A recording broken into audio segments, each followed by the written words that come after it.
Sinon, on m'a demandé si j'ai regardé la série qui s'appelle You. J'ai regardé la première. J'ai pas compris pourquoi ça a continué. En fait, ça aurait pu s'arrêter là direct. Et je dois vous dire que c'est super agréable de voir ce primer parce que tu vois où est-ce que t'es rendu. Je comprends pas pourquoi ils ont continué en fait. Ça aurait pu rester juste là. On n'avait pas besoin de suite. J'ai pas regardé la suite. J'ai pas trouvé ça transcendant, vraiment. Pas ma série favorite. Je suis en train de finir Viking Valhalla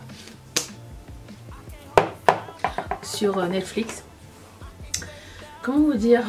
Je préfère Vikings que Viking Valhalla en fait. Mais j'aime beaucoup les trucs de Vikings à la base. Alors Mathieu m'a dit l'histoire est plus simple, mais on dirait que mon esprit n'arrive pas à se concentrer sur cette histoire là. Je sais pas pourquoi. Mais je sais pas. Peut-être parce que c'est le soir et que j'étais un peu fatiguée. Il y avait quoi, 8 épisodes, on fait comme ça. On va finir ce soir. Du coup c'est ça qu'on regardait.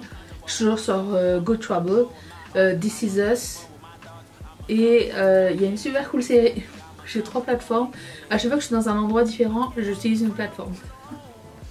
Je vous explique ma théorie, ok? Enfin ma théorie. Je vous explique ma façon de faire. C'est que quand je suis sur... c'est même pas un endroit différent, c'est un appareil différent. Sur ma petite tablette, qu'un jour j'ai reçu gratuitement. J'ai jamais compris ça. Je vous ai jamais dit? Si, je vous avais raconté. Je sais plus. Un jour j'avais été... c'était pendant Covid, je m'en rappelle parce que les magasins étaient quasi tous fermés et on pouvait rentrer que 2 par 2. Pendant Covid, il fallait que je change mon téléphone. Parce que mon téléphone était rendu à plat. Du coup, je suis allée chez mon concessionnaire de téléphone. Et j'ai dit yo! Non, j'ai pas dit ça. J'ai dit je vais changer mon téléphone et mon forfait, blablabla. Et du coup, elle m'a dit, elle m'a proposé des forfaits et des téléphones. Je suis restée chez Apple et tout. Puis à la fin, elle me dit, puisque vous êtes une cliente depuis plusieurs années, nous vous offrons une tablette gratuitement. C'est comme avec un forfait ou ça vient sans forfait ou comment ça fonctionne? Elle dit non, c'est juste comme ça. C'est pour votre loyauté, votre fidélité, blablabla. Je pense que ça fait 5 ans ou 7 ans, disons 7 ans je pense que je suis sur la compagnie. Je suis dit ok d'accord. Du coup j'utilise quand je voyage, au lieu d'apporter un iPad, je prends c'est une Huawei.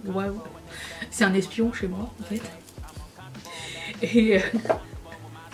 Et du coup, c'est la tablette que je remporte avec moi quand je voyage parce que ça ferait un peu moins mal au cœur si quelqu'un la volait, disons, par rapport à mon iPad qui est géant en plus et lourd. Du coup, je prends la petite et la petite elle est là, sous vous en fait. Donc quand je me maquille et que je fais une pause et que je fais mon teint et tout ça, en général, je regarde un truc. Je trouve que en fait, le truc c'est que quand je mets pas un bruit de fond, une série ou quelque chose pendant que je fais une activité, genre je suis stressée, genre il faut que j'aille vite. Tandis que quand je mets quelque chose pour me divertir pendant cette période là, ça me relaxe en fait. Ça me dit genre prends ton temps, on n'est pas pressé. Oui. Oui, j'ai des problèmes. Mais vous le savez, vous avez signé pour. Donc qu'est-ce que je racontais? Oui, donc par tablette j'ai du contenu. Donc ma grande tablette c'est celle que j'utilise à mon bureau, mon iPad. Non mais ça c'est un luxe non nécessaire, hein. C'était pas c'est vraiment extra, ok, je suis bien d'accord avec vous. Dans mon bureau j'avais acheté, vous vous rappelez, j'avais acheté la tablette quand je commençais à dessiner là, mon iPad. Et depuis j'ai plus le temps de dessiner. Du coup j'ai mon iPad et sur mon iPad j'écoute Disney+. Et sur Disney+, j'écoute un autre programme. Et quand je suis devant la télé quand je déjeune ou quoi et que Mathieu n'est pas là et tout, je regarde Prime. Comme ça, je mets à profit toutes les plateformes auxquelles on est abonné. Voilà, donc sur Prime, j'écoute Harlem. J'avais déjà fini la saison 1, je trouve ça très très très sympa. Je vous recommande, je sais même pas si j'en ai déjà parlé ou pas, mais c'est une série genre Sex and the City, mais à Harlem. C'est trop marrant, c'est cute, c'est engagé. Je vous le recommande grandement. C'est très sympa, très good mood. Vraiment, j'aime beaucoup cette série-là. Donc si jamais vous voulez un truc léger, je vous suggère cette petite série. Donc là, il y a la saison 2 qui est arrivée, mais j'aime pas ça quand ils font genre un épisode par semaine. Voilà, c'est ce qui se passe. Et c'est ça. Je vous ai pas dit, j'avais vu le documentaire sur Pamela Anderson sur Netflix. Ça s'appelle Pamela Anderson A Love Story. Je trouvais ça cute et en fait ça m'a fait penser à... J'avais vu aussi un documentaire sur Marilyn Monroe à un moment donné. Et ça, on dirait qu'il y a quand même des ressemblances entre leur vie. Tu sais, c'est un peu sexe symbole déchu, des personnes amoureuses de l'amour mais qui n'ont jamais vraiment trouvé l'amour, qui ont juste trouvé des gens qui profitaient d'eux. Puis c'est vraiment comment dire, triste à la fois, mais tu découvres en fait la personne derrière le sexe symbole. C'est à une époque où tu penses que être, parce que bon, c'était vraiment, on est d'accord, c'était sexe symbole à l'époque, ok, tu sais, au même titre que Marilyn Monroe, au même titre que, vous vous rappelez Samantha Fox, c'était l'époque où la femme était encore plus un objet qu'aujourd'hui, tu vois. J'ai l'impression, hein, vous me direz ce que vous en pensez bien sûr. L'envers du décor en fait, c'était comment elle le vivait et tout ça. Mais c'est le fun que ce soit elle qui en parle dans le documentaire et tout. Je trouvais ça très sympa, c'est sur Netflix, ça s'appelle Pamela Love Story. Et du coup c'est ça, je vous recommande ça. J'avais vu un autre truc sympa, un documentaire sur quelque chose. Ah, on avait vu, c'est ça, un truc, un true crime, ça s'appelle le Hitchhiker. Un hitchhiker, c'est quelqu'un qui fait du pouce. Comment on appelle ça, quelqu'un qui fait du pouce en français? Un pouceux? Je ne sais pas. Le Hitchhiker avec la machette ou je sais pas trop. Je vous recommande ça aussi. C'est sur Netflix. Il avait pas une machette, il avait une hache. The Hitchhiker with a Hatchet, ça s'appelle un truc comme ça. C'était très sympa en fait. Alors moi j'avais jamais entendu parler de ce mec qui était devenu un mime apparemment. À une époque, j'ai jamais entendu parler de ce mec. Vous, oui? Alors c'est un mec qui a sauvé la vie d'une dame un jour parce qu'il avait une hache avec lui. C'était un mec qui faisait du pouce, il était sans abri parce qu'il a décidé d'être un sans abri pour être libre. Il s'est fait interviewer à la télé, il est devenu instantanément un mime et tout le monde voulait l'avoir dans ses émissions et tout, puis ça raconte en fait son histoire. Et je vous en dis pas plus parce que nous on l'a découvert au fur et à mesure. Oh, c'est ça, j'ai regardé, ah ça c'était trop bien. J'ai regardé Gunter's Millions, une histoire, mes amis, abracadabrante. Vous allez tomber des nues si vous n'avez jamais entendu parler de cette histoire. Alors je vais pas tout vous raconter parce que encore une fois il y a une twist, mais c'est une histoire vraie racontée par les gens qui sont derrière tout ça. Voici le plot du début, ok, l'histoire du début. C'est une comtesse qui avait un chien. Et quand elle est morte, elle a donné tout son héritage à son chien. J'abrège vraiment. Et quand elle est morte, elle a donné tout son héritage à son chien. Mais pour gérer, il y avait des millions et des millions et des millions. Et pour gérer cet héritage, ça se passe en Italie. Pour gérer cet héritage, elle a engagé des gens. Et il y avait des règles, il y avait des commandements pour gérer le tout et tout. Et ça a pris une tournure, genre il y avait des porte-paroles, après ça il y a eu une histoire de secte, après ça il y a eu des histoires genre de tests sur les humains, enfin... Le truc avec Mathieu, à chaque épisode on était là mais non, c'est pas possible, ça se peut pas. Je vous recommande grandement cette True Story. Sur Netflix aussi, Gunters, comme Gunter dans Friends, Gunter's Minions. Et c'est un chien, vous allez voir, c'est l'histoire d'un chien. Abracadabrante, j'ai jamais vu un truc pareil. Je vous recommande grandement. Est-ce que je mets le highlighter vert ou lait? Où je mets ça? J'en ai déjà mis un peu avant, mais je vais en remettre un peu. Alors après ça c'est ok, une dernière question au sujet de ma relation, la relation France-Québec que j'ai vécu. Je dis pas que c'est une généralité, d'accord? Comment moi j'ai vécu, quand je disais, parce que la semaine passée je disais que quand j'étais arrivée à l'école, déjà aussi, quand je suis arrivée à l'école ici, j'étais pas dans la métropole. J'étais à l'extérieur de Montréal. C'était un petit peu moins cosmopolite. Ok, il n'y avait pas autant de diversité qu'à Montréal. Donc je préfère déjà préciser ça. Pas parce que c'est des Parisiens ou la réputation du Parisien ou quoi, non. C'est vraiment, il y a comme un bug avec l'accent. Je pense que, en fait, quand je parle pas, ça va. Et quand je commençais à parler, les gens étaient comme... Premièrement, la première question c'est toujours, t'es marocaine? J'ai jamais compris le rapport. C'est pas parce que je suis bronzée et que je parle un français que je suis forcément marocaine. Je veux dire tous les jours, je vous jure, tous les jours c'était ça. Quand je travaillais dans le commerce, ça n'avait pas évolué non plus. Tous les jours j'étais marocaine. Mais j'ai rien contre les Marocains, hein. Mais c'est juste arrêtez de faire des suppositions sur des choses. L'autre fois j'étais dans mon Uber, c'était quand cette semaine. Puis là je me suis sentie con parce que le mec il me dit vous venez d'où? Je suis française. S'il a bien vu que j'avais un accent, je suis en train de parler, tu vois.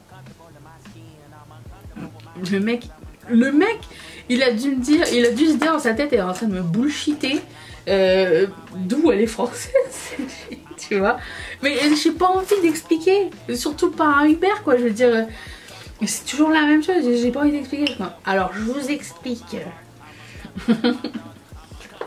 Je suis française, mais je suis pas née en France.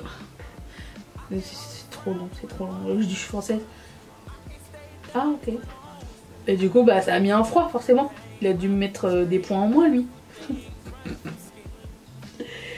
Mais déjà...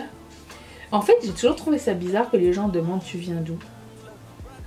D'emblée, quand ils te connaissent pas, tu vois. Tu sais, c'est comme... Je sais pas, je trouvais ça...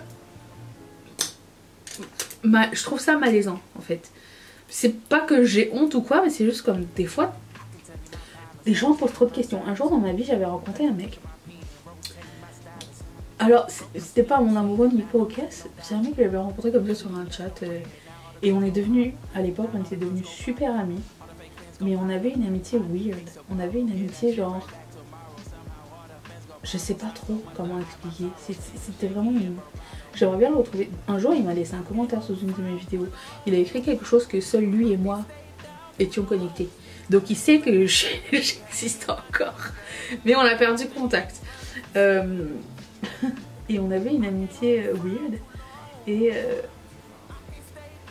il était très mystérieux en fait. Et du coup, moi je lui posais souvent des questions et tout. Et lui il me disait toujours, mais pourquoi tu poses des questions en fait? Les gens ils ont pas envie forcément de te répondre. Tu sais, ils ont pas envie de s'ouvrir et tout. Et en fait, ça a changé en fait sur beaucoup de choses dans ma vie. Maintenant, je pose plus de questions aux gens. À moins vraiment que genre... Comment dire? On soit dans une une situation où tu sais, je vois que la personne peut s'ouvrir ou que j'ai une ouverture. C'est jamais sur un malentendu. Tu sais, là je commence à, à poser des questions et tout, tu sais, genre. Mais sinon je pose pas de questions. Alors ça peut paraître comme quelqu'un qui n'a pas envie de te connaître, mais moi je prends plus ça comme un respect, tu vois, de dire genre t'as pas envie de raconter ta vie, raconte pas ta vie. Mais ça peut être aussi à double tranchant. Mais personnellement ça m'a appris beaucoup de choses cette relation avec ce mec. Oh non, je tâche. Maintenant qu'il vient. Et le bug que j'ai, c'est que je me rappelle plus son nom de famille. Du coup, je peux pas le retrouver. Je sais qu'il était pas sur les réseaux sociaux. Mais bref. C'est pas grave. Ouais, c'est ça. Donc, pourquoi les gens prennent les Français de haut? Je pense. C'est juste à cause d'une réputation de snob. Mais je suis sûre que c'est à cause de l'accent en fait. Je suis vraiment sûre que c'est à cause de l'accent. Ça bug. Si vous êtes au Québec et que vous avez une opinion à ce sujet, j'aimerais bien savoir. Alors dites pas non, on est ouvert à tout le monde et tout. J'ai remarqué que où tu veux, où tu vas, où que tu ailles, dire que tu es ouvert à tout le monde, souvent des fois c'est du mytho, ok? Je veux bien que vous soyez ouvert, mais il y a aussi que on soit ouvert, parce qu'il y a aussi beaucoup d'a priori sur beaucoup de choses, ok? Mais je veux savoir c'est quoi. Parce qu'après ça j'ai commencé à regarder, alors c'est pas juste français, c'est américain même.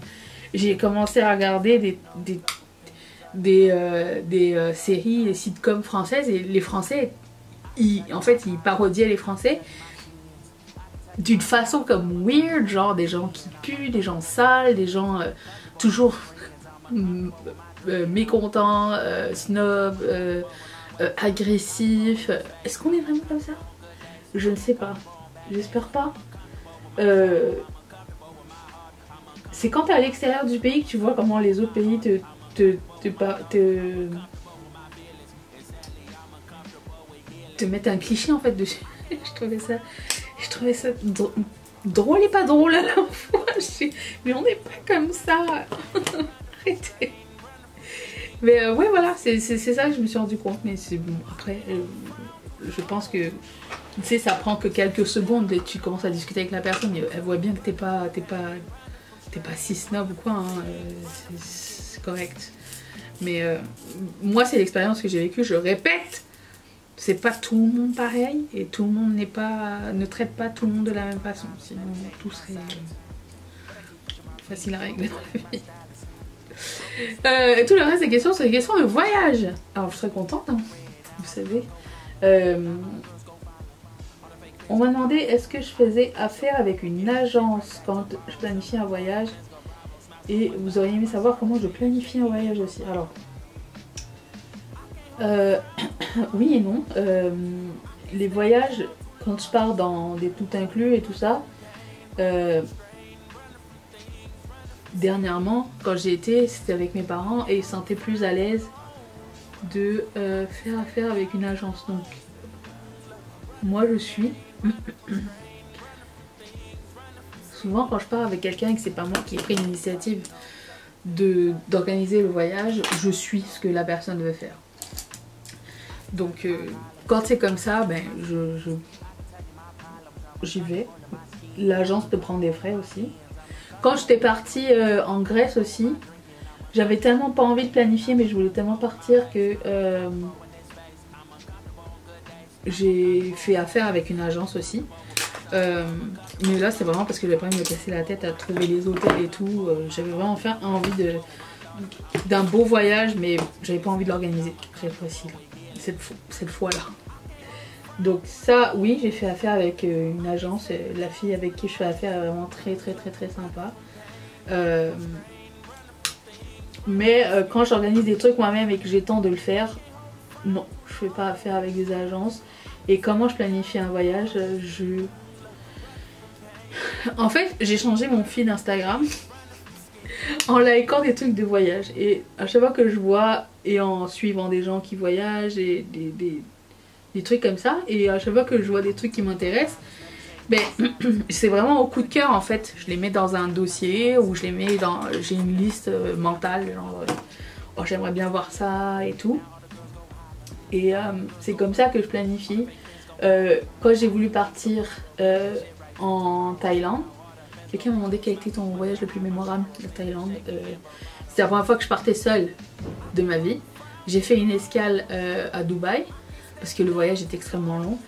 J'ai fait une escale à Dubaï et arrivé en Thaïlande, j'ai fait Phuket, Chiang Mai et Bangkok. Et tout ça, je l'ai organisé moi-même, le circuit, j'ai organisé moi-même, mes sorties, je les ai organisées moi-même, les hôtels, je les ai trouvés toutes seules. Là, il n'y avait vraiment personne. Et premièrement, c'était la première fois que je partais aussi loin, mais seule. Et c'était le plus beau voyage. C'était un accomplissement en fait. C'était un accomplissement personnel. Je voulais absolument fêter mes 40 ans en Thaïlande. Et pourquoi j'avais choisi la Thaïlande?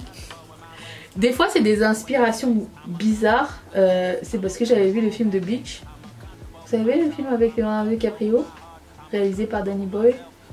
Magnifique réalisateur, j'adore ce qu'il fait. À part Trainspotting. Trop weird. Le bébé qui est sur le plafond là, non aussi.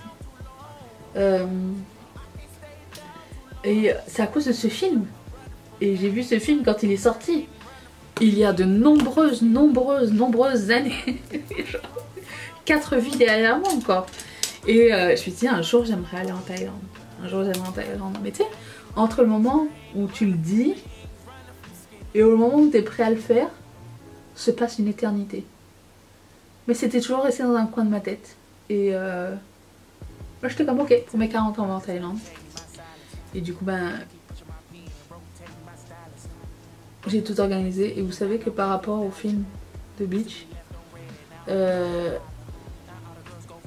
là où ça se passe, à cause du succès du film, la barrière de corail est brisée. Donc il faut qu'elle se reforme et du coup ils ont fermé la place. Tout du moins quand j'ai été en 2020 c'était encore fermé. Donc je pouvais pas aller là. Et après ça je voulais voir James Bond Island parce que pourquoi pas. Et du coup j'avais pris des tours. Alors comment j'ai fait des tours? Ben, j'ai fait des recherches sur Google. Je suis tombée sur TripAdvisor par exemple. Ou bah, à l'époque je connaissais pas Booking.com, mais maintenant je fonctionne que par Booking.com et Get Your Guide pour les... Alors Booking.com je fais mes vols, les hôtels. J'ai pas encore fait d'excursion sur Booking. Mais les vols et les hôtels je les fais là pour la majorité. Et puis sur Get Your Guide il y a c'est des applications où il y a toutes les... Tu rentres une ville et te montre genre toutes les activités qu'il y a à faire. Bah, tu choisis, il y a des activités qui sont en français, hein. Il y en a qui sont pas en français aussi, mais à travers le monde, dépendamment de ce que tu veux faire et tout, ben, tu peux booker tes trucs, tu peux payer tout de suite, tu peux payer après, c'est vraiment très user friendly. C'est là, c'est une place où il y a tous les tours guidés en fait au même endroit. Ça c'est génial aussi. Donc j'utilise Get Your Guide pour les excursions. Et puis après ça je faisais des recherches, plein de recherches, genre par rapport à où est-ce que je voulais aller et tout ça. Quand je partirai, mon prochain voyage, je vous ferai... Parce que j'ai fait un Google My Map pour le prochain voyage. Et j'ai tout préparé et tout. Et je me suis dit, à mon retour, je vous montrerai en fait comment j'ai fait. Quelqu'un m'a demandé, est-ce que un jour tu ferais une rencontre avec tes abonnés à l'extérieur? Genre on te dit, on part, je sais pas, en Écosse par exemple, de tel à tel jour. Ceux qui veulent se joindre, joignez-nous. C'est un fantasme dans ma tête, mais je suis encore à une ère où je trouve que je suis pas prête à dévoiler quand je suis pas là. En fait, j'ai trop, mais vraiment trop peur qu'il arrive quelque chose à la maison et que je ne sois pas là. Je culpabiliserais à mort si ça arrivait, même malgré un système d'alarme ou un truc comme ça. Un système d'alarme, ça va juste avertir qu'il y a quelqu'un chez toi. Tu peux pas arriver chez toi pour régler le problème tout de suite, tu vois. Et ça me ferait trop chier que juste parce que j'ai décidé de partir à l'extérieur qu'il y a quelqu'un qui décide de venir chez moi parce que je l'ai partagé sur les réseaux sociaux. Là on va me dire c'est ta faute parce que tu as partagé sur les réseaux sociaux que tu n'étais pas là. Et moi j'aurais perdu, je sais pas, j'ai peur que quelqu'un... Alors outre mes biens personnels, il y a mon chat à la maison, je veux pas que quelqu'un parte avec mon chat. Même si pas un chat de race, hein, mais c'est mon chat, c'est mon bébé. Du coup, ben non, j'ose pas encore, je suis pas prête à tout ça. Alors, après, il y a des gens avec qui j'ai formé des amitiés sur YouTube depuis plusieurs années et qui savent quand est-ce que je vais les voir. Là, je suis un petit peu plus à l'aise de leur dire « Oh, je vais être à tel endroit, est-ce que tu vas être là ?» et tout ça. Je sais qu'il y a certaines personnes qui habitent à certains endroits que je vais rencontrer plus dans l'année à venir. Mais je suis pas encore prête à tout le monde. Je suis pas encore... Ça me fait peur en fait. Ça me fait encore trop peur. J'espère que vous allez respecter ça. Vous n'allez pas penser que je vous aime pas ou quoi. C'est vraiment quelque chose que moi j'arrive pas encore à surmonter en fait. Parce que j'avais fait ma rencontre quand on avait été en France avec Elodie. On avait été au resto et tout, mais c'était bien. Mais à l'époque, j'avais quoi 6000 abonnés, on n'était pas autant, tu vois. Donc j'avais peut-être un peu moins peur, mais depuis... Tu sais, quand en fait, je vois des stories des gens, ils partagent tout de leur vie, puis après ça, 2 jours plus tard, ils viennent pleurer qu'on a volé parce qu'ils ont fait des vlogs comme quoi ils sont pas chez eux. Ben oui, mais je veux dire... Tu vlogs ta vie et t'as peur après que quelqu'un sache que t'es pas chez toi et il vient voler chez toi, je veux dire. Même Kim Kardashian, je veux dire, c'est pas juste...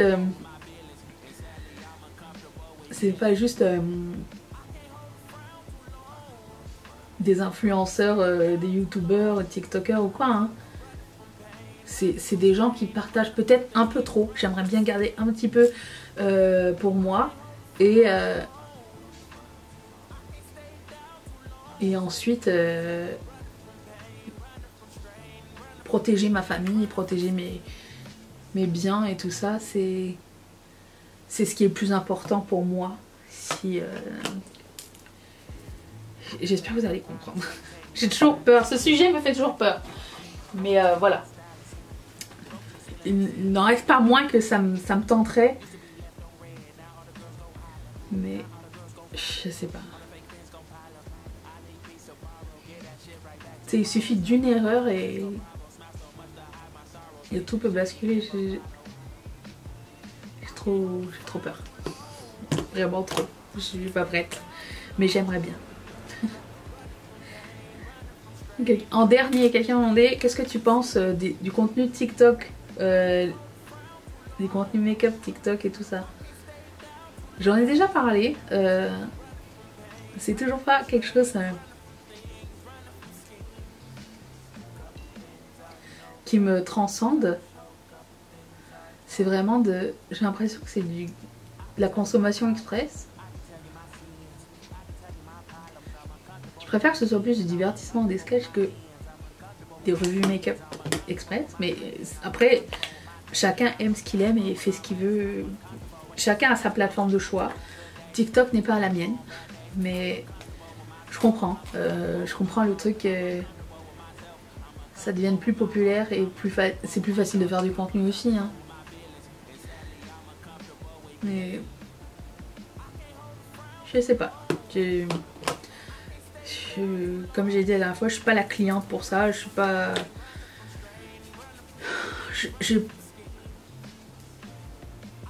J'ai du mal avec ce principe-là.